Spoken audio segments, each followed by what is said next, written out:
గుండె ప్రాబ్లం. గుండె ప్రాబ్లం. హాస్పిటల్కి నెల టెస్ట్కి వెళ్ళాలి.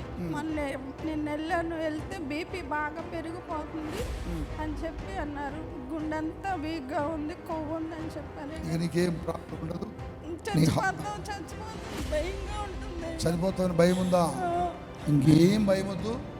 ఈ తైలాభిషేక ఆరాధనలో నీకు దేవుడు స్వస్థత ఇచ్చాడు. నువ్వు హీల్ అవుతున్నావు. చూడు, నీ గుండెను దేవుడు ముట్టుకుంటున్నాడు. కళ్ళు మూసుకో. ప్రేరాయిలు. Thank you holy spirit. ఒకసారి ఓకే. గుండెలో ఉన్న ప్రతి బలహీనత సంపూర్ణ ఆరోగ్యము కలుగును గాక. ఇప్పుడు తాకని బిడ్డ టచ్ గట్టిగా సభలో కొట్టండి. ఇప్పుడు ఎట్లా ఉంది? ప్లే చేసిన తర్వాత ఫ్రీ అయిపోయింది. దేవునికి స్తోత్రం చెప్పండి. ఎక్కడి నుంచి వచ్చారు మీరు? విజయవాడ. ఏం పేరు మీ పేరు? అన్న. ఇక మీకు ఆ సమస్య ఉండదు. బీపీ అంతా చక్కగా దేవుడు ముట్టుకున్నాడు. మీకు సంపూర్ణ విడుదల ఇచ్చాడు దేవుడు. కూర్చోండి.